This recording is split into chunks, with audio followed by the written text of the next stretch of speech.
Good evening, everybody, and welcome to another virtual event with Madison Street Books. I apologize for all the technical difficulty, and I appreciate everyone's patience in trying to get us hooked up to Zoom and Facebook, and now just bypassing Facebook and going straight to the Zoom link. So thank you so much, everyone, for being here, and thank you for your patience.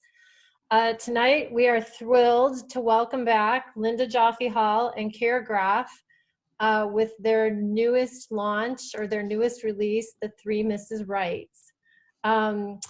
Linda comes to us from Denver. She's originally from St. Louis, but she's from Denver, though not in Denver right now. Right now, she is being socially distant in Santa Fe, New Mexico, and I must say I'm a little jealous. As you should be. Yes, yes, exactly. Is the restaurant Geronimo still there? Yeah, we're not in restaurants the way we'd like to be, but yeah, no, I'm sure nobody is. I remember having a really delicious meal there years ago. Yeah, we had a great one last night from I can't remember where, but maybe later. I'll yeah, let you know. yeah. So Linda is the author of several books, not just The Three Mrs. Wrights. She's written 3 books with Keir under the nom de plume of Linda Keir. She, oh, I've lost my page. Yes, sorry. She, in addition to those 3 books, she has 2 comedies called The Frog Kisses and Over the Moon. They are the Sunny St. Clair comedies, or the Sunny St. Clair series. She has 3 mysteries under Mrs. Frugalicious Shopping Mysteries, Eternally 21, Black Thursday, and The Sweetheart Deal. And then with Keir as Linda Keir, I don't think I wrote down the other title. We have Drowning with Others. We have The Three Mrs. Wrights and The Swing of Things. Swing of Things. Thank you. I'm looking forward to my notes, and I don't think I made a note. I apologize. Right. So she has been prolific both on her own and as a writing team called Linda Keir, which leads us to our other author, Keir. Keir Graff is also prolific. He has written under several nom de plumes, his own name, as has Linda, and then the Linda Keir writing series. And then he's also written as Michael McCullough in a book called Cold Lessons. So I think that the nom de plume thing is kind of going here, which we will hear more of later. But Keir also has written some middle grade novels, and he has a current release in his middle grade world called The Tiny Mansion. And that is doing quite well on our middle grade table at the store. So we're pleased about that as well. I also write middle grade under another pen name. You may have heard of it, James Patterson. That's right. I forgot about that. Yeah. I forgot that you were also in that nom de plume world. Wow. You know, I keep busy. We're all James Patterson. I know. I think everyone is James Patterson. You kind of wonder, like, are you or aren't you? Keir also has a newsletter / I don't know if we would call it a blog. I think it's more of a newsletter. And it's called the Graff Paper, and it's clever and funny and insightful. And so I urge all of you to go to his website, Keir Graff, and sign up for Graff Paper. And then lastly, I just got the joke. No joke. Sorry, I thought it was a reference to middle school. That was all. So my kids always tease my husband when he wears this one particular shirt that has all these, it's just blue checked kind of, it's his Graff Paper shirt. So Keir, I think you need to start wearing a Graff Paper shirt so that people get the joke. Missed opportunity. Exactly. Next time. Because I hope you'll be back when you guys launch your next one. They're going to be on brand. So now I'm going to introduce Victoria Helen Stone, who is also a writer under a nom de plume. She has written as Victoria Doll And she has 4 books out, well, more than 4, but 4 that we are noting tonight. She has Half Past and Jane Doe and False Step. And most recently, she has Problem Child, which is another Jane Doe novel. And if I'm not mistaken, Jane Doe has a Sony TV deal as of earlier this year. Yeah, we have a Sony TV option, and I can say it's currently in development. So. Well, that's exciting. So, Yeah. and now that there's Problem Child, maybe it will become more series-ish or something. Yeah. You never know. Fingers crossed. Problem children. Exactly. So,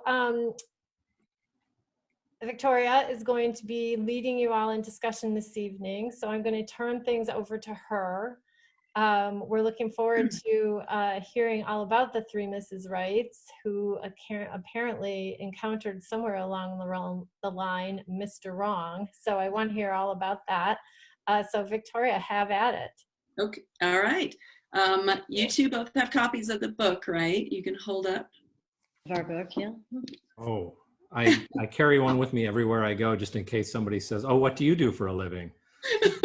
And I have Brandon's copy because he's currently reading it himself. So if you need to know what the book's about, you can talk to my hubby. Speaking of, I'm just going to read the very short, like 2-line blurb, and then I'm going to do the worst thing you can do to an author and ask you guys to tell us what the book is about. So I hope you're ready for that.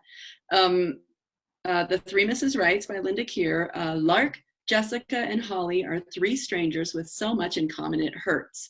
Their one and only is one and the same. The charming Mr. Wright's serial lies are about to catch up with him. So, can you guys tell us what the book is about? Linda can. Oh, I thought you could, Keir. Actually, when we were writing this book, or when we were proposing this book to our editor, she had said, we want a 3rd book from you guys, and not the one that we submitted. So we had a whole different idea that we'd worked really in a detailed way. Oh. And had characters and names and who was going to write what. We knew it was going to happen. And they said, we definitely want another book from you, but we want something different. So we very quickly came up with the idea of the 3 Mrs. Wrights. And it was a combination of the gaslighting culture that we're all living through right now, that we wanted to write about that in some sort of fictionalized way, as well as and that kind of tied in with Ken Kira, and I think the Ken Kira subplot, which is John's business, because at the time, both of us were listening to that Theranos blog. And I was going to ask you if... we decided to combine the 2 into a story of sociopathy and gaslighting and the lies people tell, and combined it a little with the Me Too movement. And is that enough of an answer, Keir, or is there anything left to say? Well, and I would just point out that, this was a classic case of, I mean, we wrestled a lot with kind of how much we were going to try to string readers along as far as the fact that these women all have the same guy in common. And it didn't take us very long to realize that it would just be stupid because everybody would know it. So it was really interesting to me in that I feel like it's the first time where I've written a book, certainly where we've written a book, where the kind of the big secret is put right up front. And then that kind of changed our whole approach for everything. And it's been really fun seeing people's response to it, in that people don't seem to care if they know how it's going to turn out to some degree in advance. What they're enjoying is how it gets there. So you can find out right on the jacket that the women are going to find out that they have this guy in common. Of course, the reader knows before they do, but it's not this huge secret surprise we're springing on the reader at any point. I noticed that immediately when I was reading it, because to me it was exciting that I could see the little Easter eggs and how it was being laid out.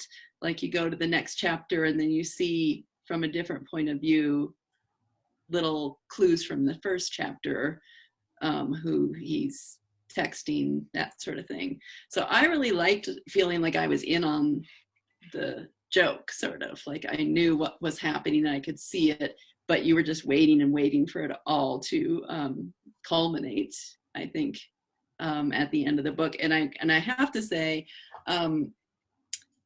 I have a terrible memory, so I was a little afraid of reading a book with 3 female point of views because I can't keep track of names in my own book. Like I have to go back through every time I finish a manuscript and make sure I haven't renamed the heroine halfway through.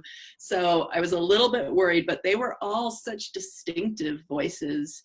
And even the names fit the personalities perfectly. So it wasn't difficult for me to figure out, oh, which one is Lark, which one is Holly. So how did you approach that as, well, I want to know how you do it as a writing team. So let's start with that. How did you take on the characters and the point of views as 2 writers? Well, we've always, I mean, so our first book just had 2 points of view. And, you know, that was a really challenging book, as you know, because we've talked about it. I mean, it was like, it's a highly, you know, it's a book with highly charged material in it. And we were just getting to know each other. And so we barely knew each other and we had to write these really explicit scenes. But we spent a ton of time with that book learning how to work together. And it just seemed so obvious to us at that stage that the solution would be to each write a different character and to have alternating points of view. Like that would just be the easiest way. And then we would plot together, and we plotted exhaustively. And then we would write our alternating chapters, and then we would read and edit each other's work to kind of make the voices blend. Mm-hmm. But so we've continued to do that, where, I mean, I feel very flattered that we hear from lots of people that they were surprised to turn to the bio and find out that it's a book written by 2 people. I mean, that's really the highest compliment, to feel like it's one voice. And we extensively rework each other's stuff, but each of us is the primary drafter for a different point of view. Okay, so how did you split up 3 points of view? Well, in this particular book, we've typically had a male and a female character, and sometimes another character that one of us chooses to want to work on, or we split it up. But in this case, we had 3 women, and we decided from the very beginning that you're going to learn about John Jack Tripp through the women and not through him. So Keir would have written our sociopath's point of view. However, he didn't get to until the end, or you know, when we inserted him at the very end of the book. So we had 3 women, and Keir's been nagging me for 2 books to get to write a woman. So I said, okay, write 2, and I'll write 1. Actually, I was doing 3 freelance projects at the time, and he does write faster than I do. And I wanted to write Lark, and I thought for sure I'd get to it. And Keir said, I really want to write Lark. And he said, I feel Holly. And I said, okay, I'll take Jessica. And that's how this happened. And as I told you yesterday, Victoria, Keir does a brilliant job of writing whoever he's writing. And we do edit each other very heavily. I dress everybody, so he'll put them in some outfits that don't work sometimes. He doesn't know you're not supposed to wear white shoes after Labor Day or whatever. But he also he's done such a nice job. But there was one scene that was a little bit sexual at the very beginning with Lark and Tripp, that I was like, nah, she wouldn't think that, she wouldn't say that, she wouldn't do that. And so it's pretty easy, and he'll correct me if I have some strange thing. But yeah, this one, it went really fast too, even though there was a lot to write about and a lot of organizing to do with our characters. And I will say that, I mean, I think that, you know, Jessica in some ways was the hardest character to write. I mean, we both wrestled a little bit with, I mean, she's the one who is, you know, I don't know, they're all in unique situations with our bad guy protagonist, but she had it was a fine balancing act to make her not too naive and to be empowered, and she's really smart, but like how, you know, smart people get gulled by con artists all the time, and smart people get sucked into cults. And so, you know, she's smart, but writing that is hard, like writing how a smart person gets suckered. And right. So Linda definitely had a really big writing challenge with that character that I'm glad she did it, because I just didn't have a handle on that character. Yeah, I love that they all had, I think it's 3 different voices, but it's all the same style. It's all totally cohesive. I don't mean that you have 3 different voices, but the characters obviously have their own voices. So I was just really impressed with that. And so do you take turns? Do you go chronologically? Does somebody start with the first chapter? How does that work? Yeah, we write pretty much chronologically. Interestingly, so the first book we wrote together, we plotted exhaustively. I think we spent 7 months just plotting before we wrote Wow. anything, because we were learning how to do it. And we were really afraid that if we started writing without an excellent roadmap, that we would really screw it up. And then since then, we haven't had that book took forever to write and took a long time to sell. And since then, we have not had that time at all. And so the next book, Drowning with Others, was, multiple points of view and multiple time frames. And so we plotted that in like half the time. But I would say that from that, we learned how to really do it on the fly. So we actually wrote this one. I don't remember plotting too far ahead. Linda, do you? I feel like we kind of forged ahead. No, we just kept going, but you started it with the Lark thing and we just went from there. I mean, we just wrote fast and I think it took us 6 months to do this book. And do you send each other chapters when you finish it? Yeah. Yeah. We do. Keir, did you want to? Dropbox is the tool for us. I mean, it's an amazing tool. So just you put your latest chapters in there and then we work them in together. And I mean, I think in the very first, I want to say that our first book, I think we were actually working in the same file, which wasn't the greatest idea. So now it's more like chunks and then we add them.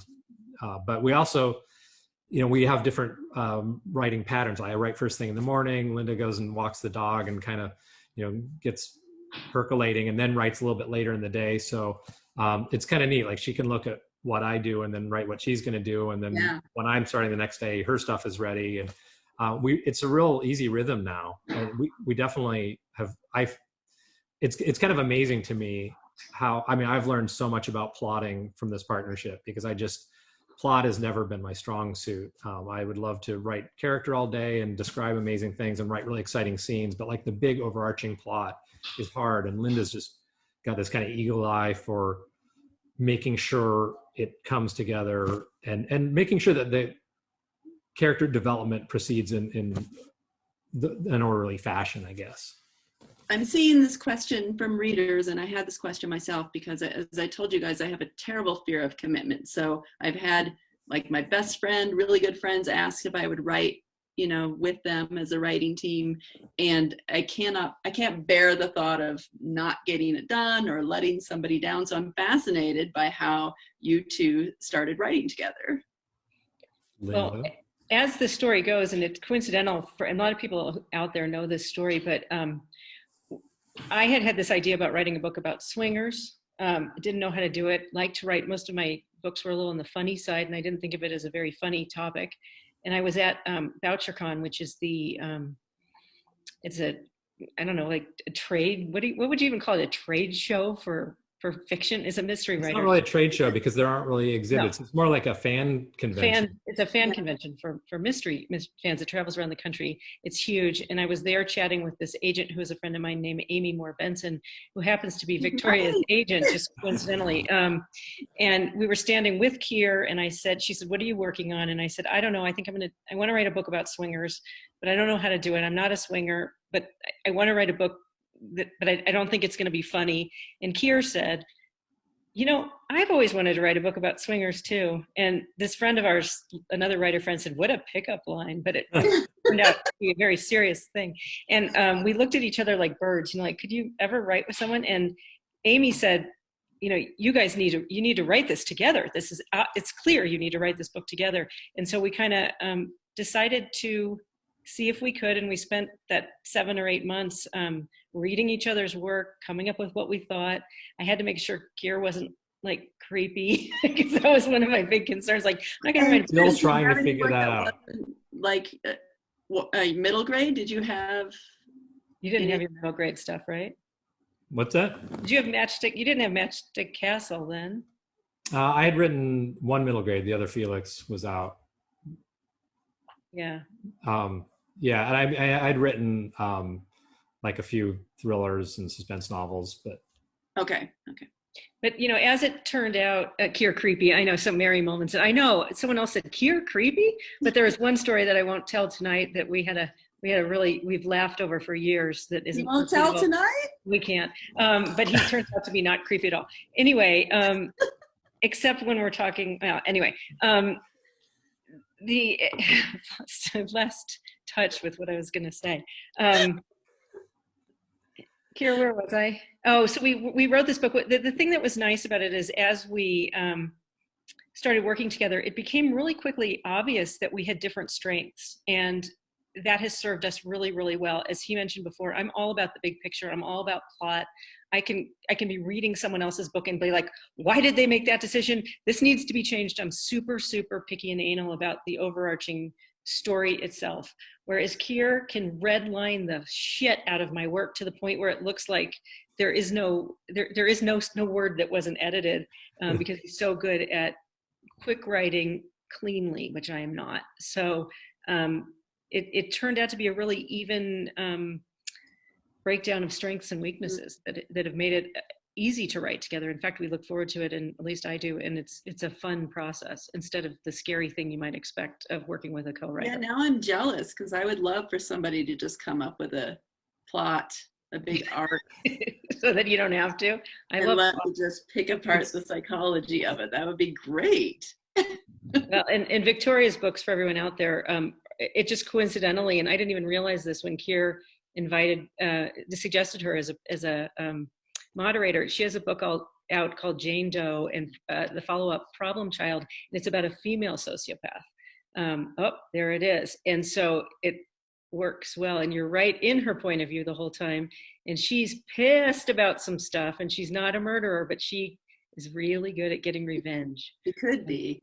Yeah, and she's the good guy of the book, so that's a different twist. An anti-hero. Both that book and our book have some really rotten guys at the heart of it.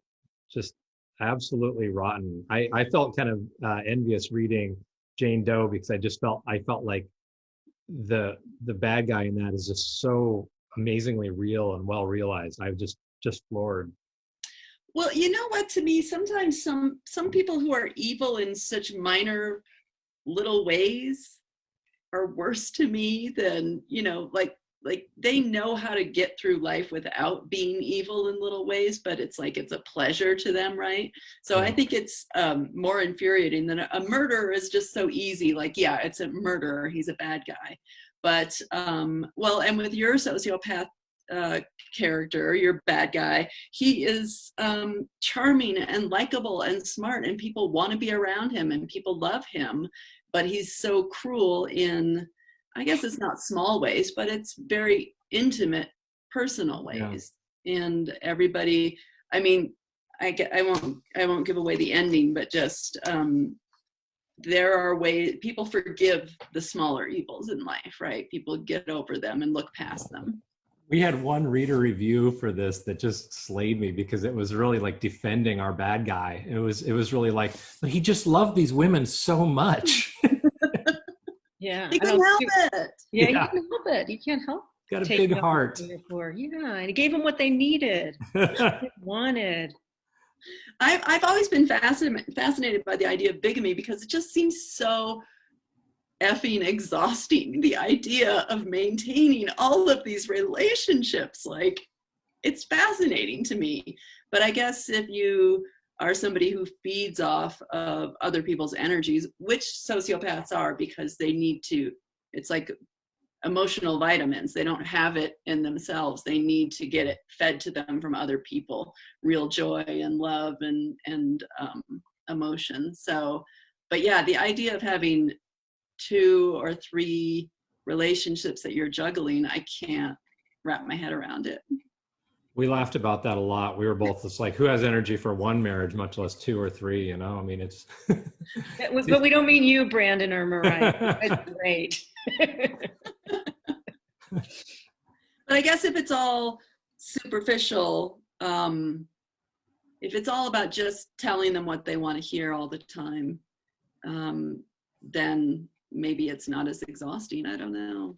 Well, yeah, go ahead, Keir. Well, I think in some ways it's like being like if somebody's, I've always been fascinated by these stories of people with secret families and stuff. Yeah. It's just like, it just seems crazy. And yet it happens. They exist. People do that. But in some ways, I feel like it's almost like being the fun uncle or the divorced dad who gets to just show up and just be awesome. And, and our guy who goes by 3 different names, he every time he shows up, he's got flowers and gifts and a picnic, and it's just going to be so awesome. And so he gets to do that, but he's never around for the hard stuff. And so maybe Right. that's how those people manage to make it work, because they're not going to be around for the difficult stuff. They're just there for the fun stuff. Plus they're feeding off it. I mean, that's their joy. So he's having as much fun. He's not lying about all the fun he's having. He loves all those women. It's just that he's not really cognizant of the harm he's causing or the pain. Right. Yeah. It's not really important to him. Yeah. So I was going to ask, you were inspired by current events when you were writing it. I read Bad Blood, and it was, again, I'm fascinated by the idea that all of this stuff is hanging over somebody's head like that. And you just get up every day and go out there and charm the world. And it's just fascinating. So you all both read Bad Blood? I actually didn't, but Linda, did you read that? Well, I listened to the podcast, and then I watched something. Yeah. There's also there's 2 or 3 things I watched. I didn't actually read the book itself, I have to admit. I usually do, because I prefer that. But I became aware of it really through, well, I mean, obviously the news, but then I listened to the podcast, and then I actually kind of actively didn't want to learn more, because I started thinking we were going to use this in some way, and I didn't want to inadvertently borrow anything. But yeah, I think it started for us with the idea of this, how can somebody in the modern age, in an age of social media and facial recognition and all that stuff, how could somebody pull off that, bad old fashioned notion of secret families and stuff. So that kind of started there, but we did just think, well, those people are grifters. It feels like we're in the age of grifters and con artists. Sometimes they even get elected to high office. And, so we definitely wanted that to be an aspect, but the Elizabeth Holmes thing just seems so fascinating, because I don't know, I'm so leery of all these kind of tech wizards who show up and, they wave their magic wand and everybody throws money at them. And, half the time it's just garbage. And that was the perfect example of that, in just an astonishing degree. People were throwing money at this complete bullshit technology and not just for 18 months, for years and years. Right. And so, it was a little bit of a mashup. And then, once we kind of had that framework, and then it's just sort of well, what characters do we want to populate this with? And I love the idea of having a bad guy who was, did TED Talks, was just out there and be loved. Right, because somebody in that position nowadays would absolutely do TED Talks, because it's just pure energy and admiration coming at them. But yeah, I'm your bad guy is one of those people that we see on the news every day now, that if you just say something over and over again and say it with enough confidence, people want to believe, I guess. Well, it's hopefully the bad guy in the news is imploding, but he doesn't seem to think so. So yeah, he's doubling down. Well, it's like we were all talking about last night, actually, was this idea of, we think we're living in this era where there's more good information than ever, but obviously we're looking around and the quality of the information and the amount of information is not actually helpful. So it's like full circle. We're back to the 1800s and people peddling, patent medicine in covered wagons or something, because people are just so inundated and overwhelmed. They're now once again choosing what feels right or what they want to believe. And that of course is allowing, back then it was robber barons. Now it's tech billionaires to enrich themselves. And I don't know. I mean, it's not that our book is a big statement book, but it's obviously, it felt very relevant and timely. Right. And now if Tripp or Jack or John, are those the 3 names? John, Jack, Tripp. He's hiding in plain sight, because it is like, if there's so much information, it's almost like there's no information. There's too much to sift through. So unless somebody is specifically looking, for facial recognition photos or whatever online, there's just so many accounts and so many different, there's Facebook, there's Instagram, there's Twitter. He was on different Snapchat. I think he was on different formats for each woman. Is that right? Yeah. He had different accounts, but just enough to be kind of plausible. he kind of knew that it would be leaving too much of a trail if he was really active on any of them. Right. Just, yeah, he had the accounts, but like, oh, I don't really use them. So there was enough there to prove he is who he says he is, but not enough to pick up clues about other parts of his life. Initially. Well, and whoever looks past the first page of Google results, really, right? I mean, sometimes if you're researching something, you might, but the average person, when they want to know something about something, Google, first page, usually the suggested result. And so, somebody like him who could set up a few accounts and a few fake names, I mean, a bogus website, I mean, it's going to, honestly, for most people, that's enough. Yeah, yeah. Well, and we were talking about setting last night because we're all from the vast Midwest. I grew up in Minneapolis and Oklahoma and Texas, and then lived in Colorado, and I live in Utah now. But all of my family's from Minnesota. And so we have very much that Minnesota nice thing, sort of hide your light under a bushel, right? Apologize if you bump into somebody at the store, even if it was their fault. So I think that I don't know that this is specific to the Midwest, but it's almost like somebody who's out there saying, I'm great, I'm this person, I can do this, I can do that. It's almost mesmerizing. Like, does that make sense? Yeah. Well, in my mind, he's a mesmerizing guy, and he knows how to make women fall for him. So he's going to be able to, and he's smart, and he's going to appeal to smart women who are not gullible, which is what sort of turns him on anyway. He wouldn't be interested in a woman who would take his shit, and yet they all do for whatever period of time until they figure out what's going on. So I don't know. I feel like any of us could fall prey to that sort of person, whether it be a business relationship or a romantic one, whatever. He's just a charmer. Yeah. And you're not seeing through it the way you do, like, let's just say our president. Some of us have seen around it for quite a while, and others it took a while. Or it's still taking a while. So we've all set books in cities that maybe aren't fodder for thrillers. I think your first book was set in Denver, is that right? Yep. Yeah. And I've set a book. All of my books have been set in the Midwest because I think it's fascinating, the whole, suburban or Midwestern rural. I'm from a very small town originally, and there are so many secrets. And it doesn't even seem realistic to write that into a book because you'd think this is a town of 2,000 people, nobody has any secrets.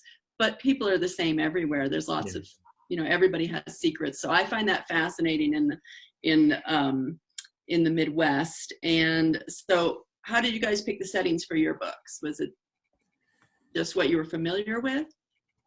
Well, I think that when we started with, we actually wrestled with whether to use anything specific at all for the swing of things. And for a while, it was going to be kind of generic. Yeah. And then ultimately we just decided that we should ground it somewhere. And, there is a little bit of a swinging scene out in that area. Well, I believe it was an editorial decision, and that our editor insisted that we put it in a real city. And since if you guys are from Denver, the rumor has always been that Highlands Ranch is the swinging capital of the United States, or it was before COVID. I don't know what you do now when you're. Okay, listen, I lived in the suburbs of Denver. Did you? In Parker, and on our street there were, people who swingers. Yeah, well, I don't even know. Is that a formal term? I don't know, but just like when they had their get-togethers every other Saturday or whatever, that was the rumor. I don't know. They were in the lifestyle. We know far too much about it for two people who aren't into it. And but there's a word for it. They're in the lifestyle. I never heard that about Highlands Ranch. That's fascinating. Yeah. Sorry, go ahead. I did not mean to interrupt, but I was like, what? No. And I think there's questions popping up that I'm seeing. Something about setting. Do you see one? There's a bunch of questions, but one of them. Does the setting you pick inform your characters, or is it solely location? So I would imagine that changes from book to book. Is that right? Well, you should answer that, Victoria. Setting was one of your, but when we started with the Swingers book, we kind of thought of it as being this amorphous place that could be any city in the country. But it depends. I mean, I think it depends on what's happening with this new book. We needed our protagonist to be based in a very big city that had anonymity, so he could have two women in the same city. So that draws you to Chicago, New York, LA.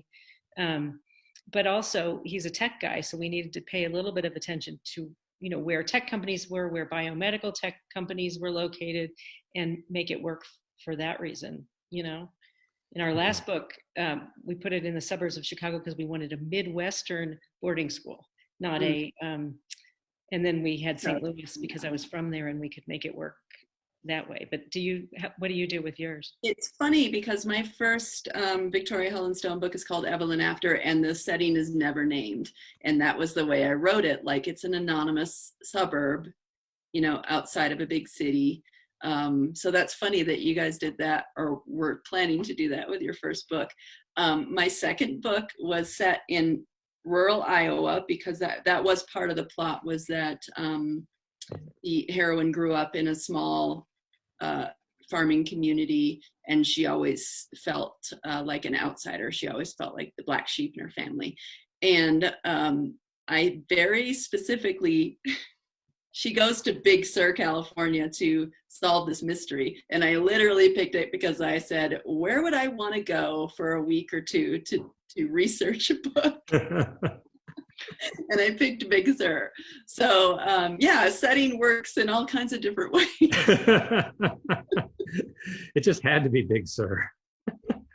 It looks that like is so smart. Wait, to refine my question, do you think that location-based quirks and attitudes are— Who is this Evan Hull, and why does he keep demanding us? Why does Evan Hull keep asking questions? And actually, there's a bunch of questions. Do you think that location-based quirks and attitudes are reflected in your characters? That's for you guys. I mean, I absolutely do, but I think that showed up in your book in the three women and their point of views, where they're coming from, where they grew up, and where they have planted themselves now, right? Yeah, it's interesting because I don't think of our books as being like, I don't think of our setting being as important to our books as other things I've written. I feel like for some reason, I guess, and maybe I'm kind of blind to it or something, but I feel like we're so focused on like the marriage dynamics. I mean, that kind of feels like that's our brand, is like, you know, characters struggling and, you know, with relationships. And, you know, like when we say writing the character of, you know, John Jack Tripp, as we've come to think of him, you know, he's such a chameleon. He's all things to all people. And you're not even sure how much of his origin story is true or not. Right. That I don't tend to think of him as, you know, like his setting as having a huge impact on where he's from. I mean, Holly, his wife, yeah, I mean, she's kind of like Chicago aristocracy, Midwestern aristocracy. And that gets back to what Linda was saying, like we wanted to have like an upper crust boarding school novel set in the Midwest because people think, you know, stereotypically they think of the East Coast. And, you know, there are definitely some old line families that with a lot of money around here too. And there's horse country just outside of Chicago too. I mean, people don't think of it, but we just thought that would be kind of a fun, different setting. So she feels to me a little bit more, you know, influenced by her place and class and location. You know, Lark is definitely an LA girl, and like, you know, That's exactly what I'm not an LA girl, so I needed a lot of help from Linda, who's, you know, partly an LA girl, to kind of get that right, and because that was the stuff I didn't really know. And Jessica certainly had.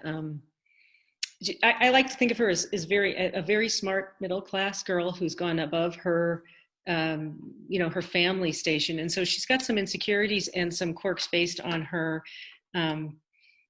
her intelligence. So she spent a lot of time studying, and I people I know that spend a lot of time in school and then they get out into the world, they have some catching up to do socially. And so that's why John was she was easy prey for John, and that she had all these things going intellectually, but socially she was a little needy and a little naive. Yeah.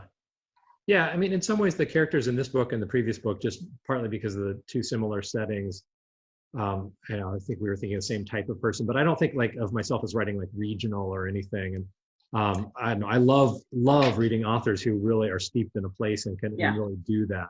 But I Right. also feel a So let little, me ask you this. You're from Montana originally, but you yeah, live in Chicago now. So those would be two very different thrillers, right? yeah, yeah. And it's funny because I wrote a book that was a thriller that was I was going to set in Montana, and because I'd lived in Chicago just long enough, I was terrified of like even it was really funny. Like it seems stupid now, but I didn't want people back home kind of like picking it apart now that I had left or something. So I just generically said it was Wyoming, which is dumb. But I mean I love I pick Wyoming or Colorado all the time because I'm from Utah, and people are going to start reading a book set in Utah, and they immediately have ideas about who these people are and what goes on there, or it just feels like an exotic location or something. yeah. Anyway, I'm sorry, I didn't mean to interrupt you. Oh no. I mean I love to read writers that are just steeped in place and just know that place intimately. But I feel like, I mean, I'm Montana in my soul. I born and raised there, lived half my life there, and just, think of it all the time, go back as much as I can, which is not nearly enough. But at the same time, I even recently edited a wonderful anthology of Montana writers, but I still feel a little bit, I don't know, like I've got dual citizenship now or something because I've been in Chicago for so long. And so I don't really try to like do a place, but I love writers who can. Yeah, yeah. Linda, you were saying that you are from St. Louis originally, is that right? Yeah, I grew up there. It's a very noir city. Oh yeah, it's a really strange place, and so I always wanted to place books in St. Louis. And at one point, my sisters, who are really talented writers, they aren't writers, but they both have really, I think, more writing talent than I do in a number of ways. At one point we were going to write a novel together. This was long ago, where about three adult sisters that end up back at home with their parents, and really set it in St. Louis and write it in three points of view. I don't know whatever happened. It's still kind of a good idea in my opinion, because the city's just strange. It's this beautiful, lovely Midwestern city that thinks it's in the South, but acts like it's on the East Coast.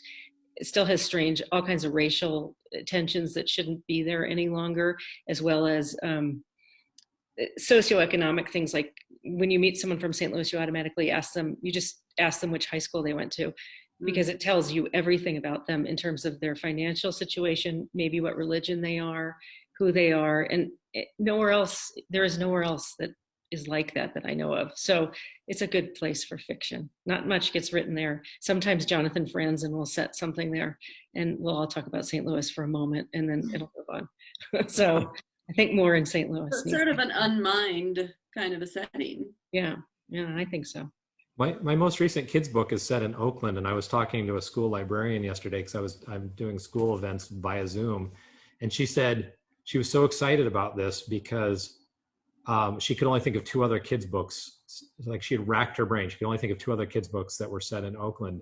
And she just thought her kids would be so excited by that. And I think it's true. People want to see their place represented, even tangentially, in fiction. And I think for writers just to, I mean, New York, frankly, doesn't need another novel. Not that there aren't other great New York novels to be written, but it just doesn't need one. So I mean, people should definitely look for these, overlooked cities or places that just don't have quite as much. Yeah. Sorry, go ahead. Oh, I was going to say, I always thought when I was aspiring and didn't have a publishing deal that it was just made me angry that I didn't live in New York so I could go to a cocktail party having written a book about a 24-year-old editor living in New York, which is what they're all at. Those, those editors are at those cocktail parties, and then you get a book deal because they're like, oh, that's me, that's my life. And that's why so many books get published that are about New York. And if you have that same story set somewhere else, they're like, oh, flyover country. Yeah, so we're representing for flyover country. So I want to ask you, let me check and see. Hi, Janet. I wanted to ask you about research you did into sociopaths, because that was a lot of fun when I did my research into sociopaths. So did you read any books? Did you read any articles, or was it just accumulated knowledge from, I'm a huge true crime fanatic, so you just pick these things up. This is where I say Keir didn't need to do any research. Did you do any research? This is the part where I say that Jane Doe was the easiest novel I've ever written, and it was written from the point of view of a sociopath. So, did you do any research? That's where you took care of that Minnesota Nice. You were just like, yeah, Minnesota Nice no longer. That's right. It was extremely freeing. You got to exercise what Minnesotans are really thinking as someone bashes into them with their card at the grocery store. That the rest of us feel free to express. Especially, I mean, the fun you had writing that just comes through on the page. I mean, it's just clear to me as an author. I don't know if non-authors would see that exactly the same way, but to me, reading it, I saw you having fun. Yes, there were so many things in that book that were fun. We were talking about this last night, but her character does all these things that women aren't supposed to be loving doing, because she's a sociopath, and so she's free. Like, she's hungry, she just eats whatever makes her feel good, and she's like, I may not be the most beautiful woman in the world, but I can get any man I want, and then I can do to him whatever he deserves. And I'm just like, you go, girl. It's a fun book. I was going to say this yesterday, but it's one of the funniest things when you get trolls online. I'm very active on Twitter, and I used to, get a lot of trolls. And one of the most common insults is them saying, like, you're just mad because you're ugly and you can't get laid, or you're just mad because no man wants you. And I'm just like, have you lived for one moment in the world? Like, and you're like, dude, you're just material to me. What's your name? And what's coincidentally, over this last year, and a lot of it is after the book was turned in, I have been doing a freelance project from a woman who's comes from a family of sociopaths. Her father was a total con man, disappeared about 18 years ago, ran cons all the time, and then her brother ended up murdering someone and ending up on the FBI most wanted list. And I've just finished her memoir, and then her entire life has been a dating history. She's a very attractive and very dynamic and charming woman, and she's chosen not to be a sociopath, or she's not chosen, but she's not taken that route, even though she was taught everything you could ever want to do to con anyone out of anything. Mm-hmm. And she ended up doing a ton of research on sociopaths over the last 10 years, in realizing that she was from this, and that's who she was attracted to for dating purposes and marriage purposes. Mm-hmm. And so my conversation with her, which is still going on because I'm helping her with her book, is constantly about sociopaths.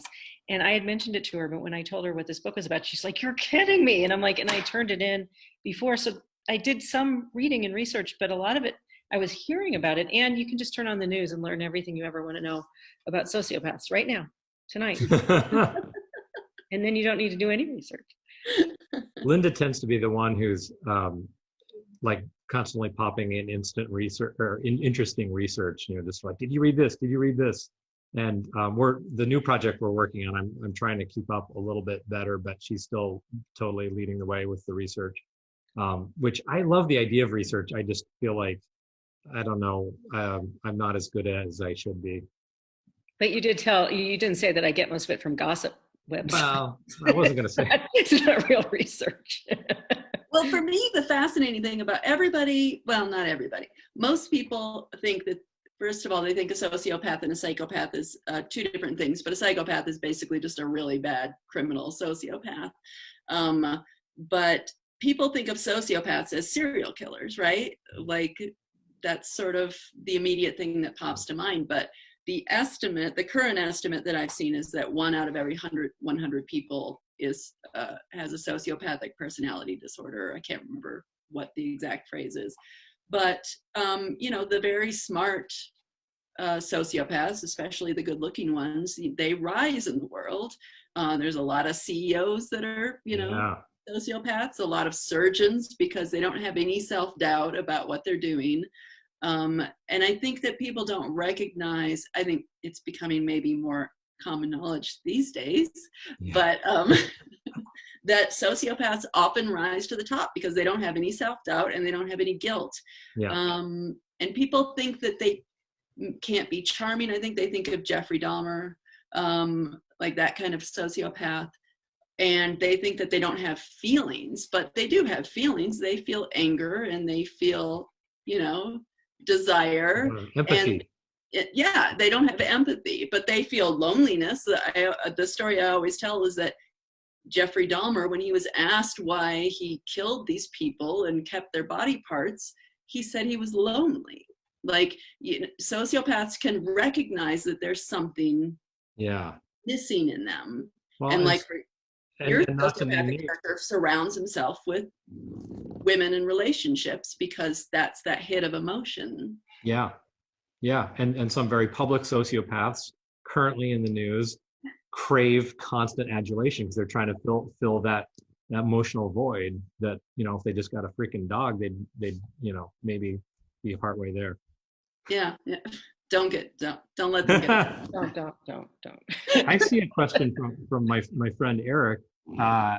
This is an interesting one. Have either of you read other books by two authors, and if so, how did that affect your approach? And it's interesting, Linda. Can you think of other dual author written books off the top of your head? I can think of people I know that are dual authors, but who's that husband, that father and mother and son? Charles Todd and his mother. Sparkle Abbey. Sparkle Abbey. They write cat mysteries. Kit wrote a book right now, and that's two women writers. Yeah, and then there's those Lisa Steinke and Lisa whatever. Yeah, there are people. Fenton, yeah. Oh, yeah. Lisa, yeah. Mm-hmm. Liz and Lisa. I haven't read much by dual authors. You have probably a lot more than I wouldn't not. I mean, I don't think about it one way or another. If it comes on across my Kindle or my desk, I do, but I haven't researched. That's something I haven't paid much attention to. Eric is saying Talisman by Stephen King and Peter Straub. Now that is like a Titanic double bill. It's funny. Most of the dual author books I've read a couple of like the, you know, James Patterson, you know, collaborations that we don't need to get into necessarily. But I'm aware of far more writing teams than I've read. And so that's a great question. And I feel kind of like underinformed as somebody who writes with a partner. Like I should have studied it. Like, once again, I didn't do the research, but I think that without having read a lot of them, my big fear was just that it was going to read like it was written by two different people. Right. I mean, it was very, very, very top of mind for the whole time we were writing the first book. And so I think if anything, I think we overcompensated by really smoothing it out. And then everybody reassured us and said, no, it doesn't read like two people. And so, oh, okay, so we can do this. But at the same time, they are two different voices. I mean, it's limited third person. Mm-hmm. And so the characters are going to have slightly different voices, but you just obviously don't want to see the hand of two authors. Well, this is interesting. I was just thinking that probably writing teams don't write books that are single point of view, but I just thought of Ileana Andrews. Have you guys ever read those books? That's a husband and wife writing team, and it's just one point of view. But I wonder if they break up, maybe somebody writes all the dialogue, or somebody does all of the background plotting and all of that. Yeah. I'm not really sure. I would be really, really interested to talk to another writing team that does it differently from us. Like, that would be fascinating to me. Mm-hmm. We'll have to find one and talk to them if we can ever go out in public again. Yeah. Yeah, that's the voucher contest. My best friend, for example, is an author, and Jennifer Eccles, and she writes, her first drafts read almost like a screenplay. It's all dialogue. And then she goes back in and fills in, the introspection or the characters moving around or the setting. So I wonder if there are writing teams that might work like that too. Yeah. Yeah. I mean, in theory, Linda and I could do that. I wouldn't want to do it that way, but we could do that. I can imagine it. Yeah. Yeah. So I'm sorry, go ahead. Just because of the time change, the fact that Keir works earlier in the morning than I do, our life schedules, and we just have this really smooth system of, it's almost like I get a gift in my inbox in the morning when we're writing something he's worked on. I work on it all day and then send back to him what I've written, and then the editing happens. It just moves forward. It's just a really weirdly seamless, cool, easy. The only awkward thing I've ever said about our writing is when we were writing The Swing of Things, that it wasn't the sex scenes that bothered me writing them. It was him seeing my naked writing, because I don't like anyone to see my unedited stuff. And when we were first writing that book, Keir is a lot more appropriate than I am. I know everyone who's out there and knows me. But when you're writing a book that's got a lot of sex in it, there'd be all these double entendres and stuff. And at first we'd be like, and then by the end, even Keir sent me a text this evening as my cell phone rang and I was getting ready. And I said to my husband, I wonder who's sexting me right now. And I looked at the phone and Keir said, what are you wearing tonight? What are you wearing right now? What are you wearing? And he's like, I mean that in the right way, but we've gotten to a point where, and so Brandon, my husband, will come home when I'm working on a project, I'm working on the scene, he'll be like, oh, you're just talking to Keir, even though he's hearing amazing stuff come out of my mouth. So. Yeah. Speaking of naked writing, I met my husband online back in the olden days of Freenets. Have you guys ever heard of that? Like you would just type a long string of numbers in and it would pop you into this chat room. It was a chat room in Germany where we met, but it was literally just a black box with, like a username. And for a little while, a very little while, we switched to a live chat where you could see the other person typing. And it was horrifying because they would see you making your, misspelling things and going back to correct it.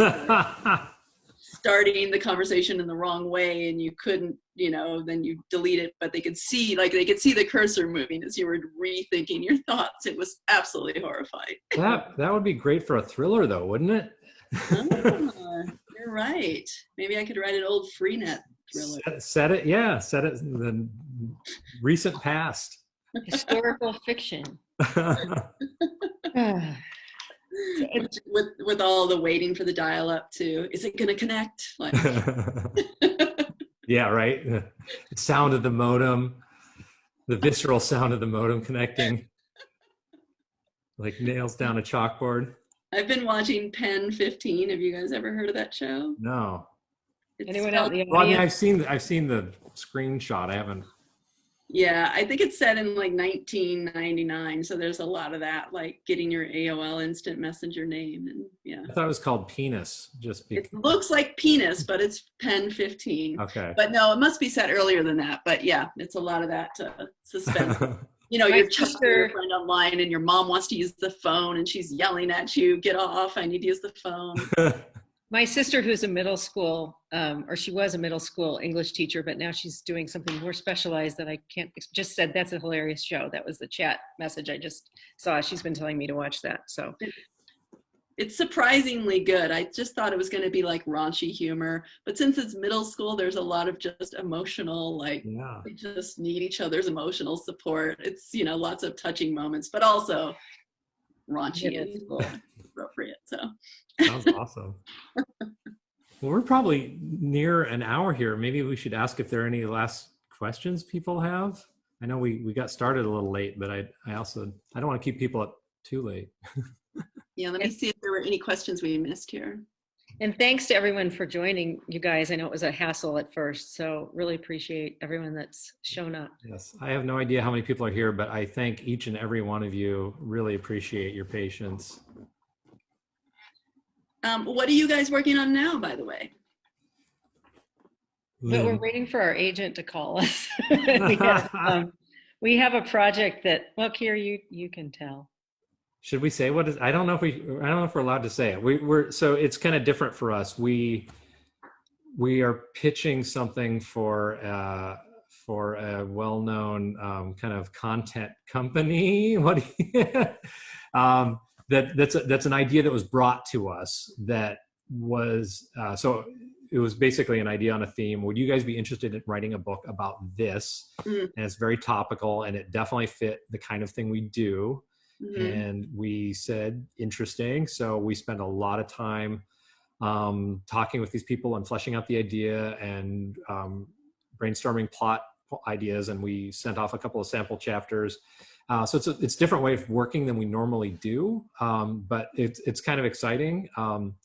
And we're waiting to hear any day, hopefully, whether that's going to be our next book. We also have another idea that we're developing independently of that. So we're kind of hanging fire to wait to see which one we should lean into, which normally I think we would be, a quarter of the way into the next book by now, but it's actually been a little bit nice to take a breath. Yeah. And Yeah. I'm sorry, were you going to say something, I was Linda? going to say, given the condition of the world, unless you have a book already in mind, it's really hard to come up with ideas that look into the future, since we don't really know what's going to happen with the future. Yeah, and I've just been blindly working on books, not taking the pandemic into consideration at all. And I don't think I would incorporate it into a book, but I don't know if that's the right answer or not, because it is sort of jarring when you're reading or watching a show and people are like, touching each other at parties, and you're like, what are you doing? Don't do that. That's a really interesting point. I feel that way for sure. But at the same time, I think that readers will be longing for the recent past where they didn't have to worry about that. So I think most people won't question books that are written in that reality. And I don't know, I just feel like we all need time to digest it before we write about it. Yeah. I did hear a story about an author who turned in her book, and it came out, and for those of you who don't know, you turn in your book and it can be a year to 18 months before the book comes out. So you finish it, and then it goes through all this different process before it turns up on the shelves. And so her book ended in 2020 because she turned it in beginning of 2019.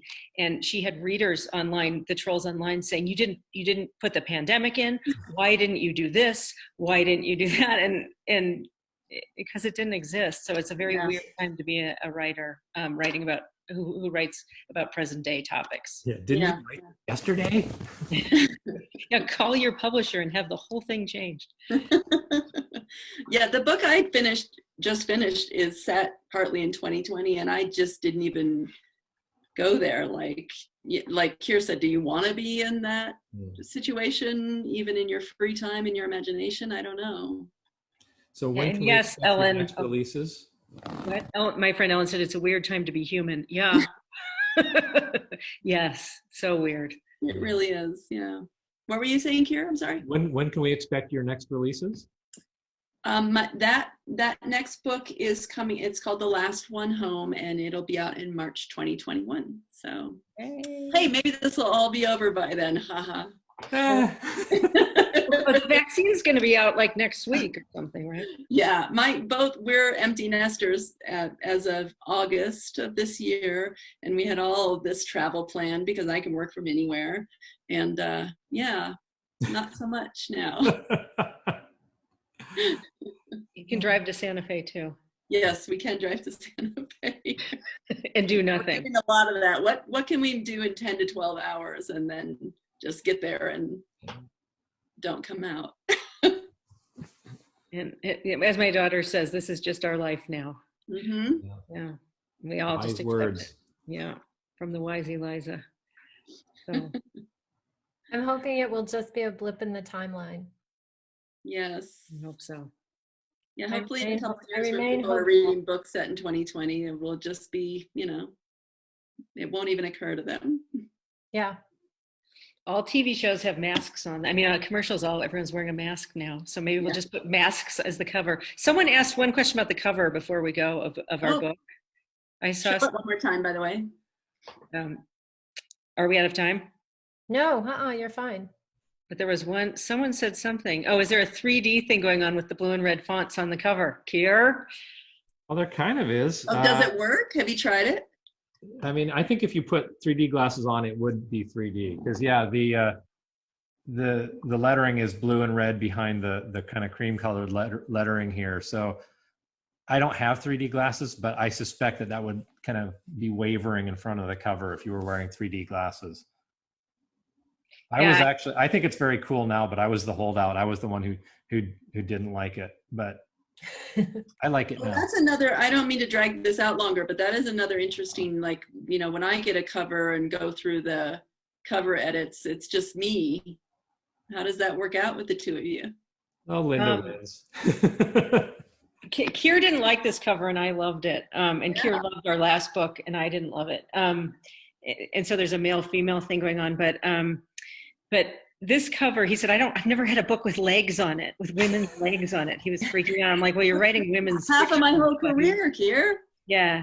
So I now think that this is our best cover. I do too. I just want to go on the record. I now do, but it took me a little, I didn't think I was going to have the book with legs on it, but I love it. Yeah, we don't usually have any issues, and then our agent gets in on it, and our editor gets in on it. We just have a big discussion, and Keir's more particular about certain things. And once again, we have complementary. More sociopathic is what you're saying. Well,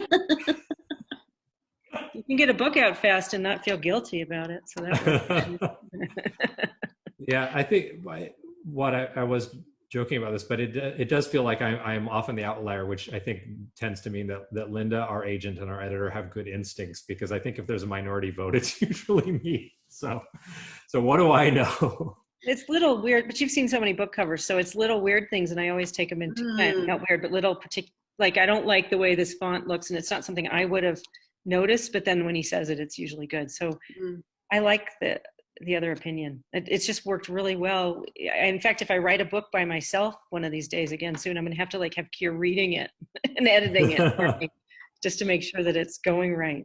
And I would like to mention for our audience, it's not everyone gets to have input into their cover, by the way. Oh. At Lake Union, they do a lot of back and forth with the author about the cover, which I really appreciate. But I have had other books just show up and here's your cover, surprise. So I do. Yeah, you have very little to say about it. So Keir reviewed publication as opposed to peer reviewed. Very nice. Keir. So yeah. Well, thanks, you guys. We really appreciate you being here. It's a treat to have another Linda Keir launch. We feel very fortunate, and we will now be looking forward to one or both of those new projects. And just wanting to let you know that there's a place at Madison Street Books. Hopefully it will not be virtual. It will be virtually, really, honestly, you next time, especially Linda, so you can see the store. We'd be thrilled. And the same goes to you, Victoria Helen. We would love to have you in the store, and hopefully not virtually, but of course, if we have to do it virtually, we will. I would love that. I've actually never been to Chicago, and Oh, I've been wanting to go so badly. So we have so many wonderful bookstores in Chicago, and there would be so many people that would be thrilled to host you. So it would be a great trip to make. It's a good city. Yeah. And with all your Midwest background, I sort of feel like you have to at least come to Chicago. I know, it's kind of amazing. I've never been there. Yeah. Yeah. You definitely have to come out here. Yeah, definitely. And we're here, Santa Fe, where I live until Saturday. Not a bad place to live, even if it's only for 2 weeks. No, only for 5 days, just this week. Oh, 5 still days. not bad. Yeah, it's been pretty good. So. Well, thanks everyone. We really do appreciate you being here, and thanks to all of our viewers, and so many apologies for the Zoom Facebook situation. I'm not sure why it's not connecting well these days, but it definitely isn't. So we do apologize for that. We appreciate your patience, and we're so glad that you tuned in on the actual Zoom link. It's a delight to have you here, and it's always so much more fun to have all the good questions. So thank you for that. We'd like to reiterate that you can get everyone's books at Mad Street Books. You can go to madstreetbooks.com, or you can wear a mask, put on the gloves we have hanging on our front door, and actually come to 1127 West Madison Street, where you're allowed to stay in the store for 10 to 15 minutes doing a little browsing, and then we'll usher you out if you're there too long. You and your germy self will have to leave. No, just kidding. But we would be thrilled to have you come by the store as well. But please do hit madstreetbooks.com for all of your book buying needs. And we will see our favorite audience people the next time we have an online virtual event. Thank you, Mary. So much. Good night, you guys. Thank you, Victoria. We Thank really you. Thank you for Thank you, having Victoria. me. Thanks everybody for coming. Thank you, Mary. Thank you, Wayne. It was great.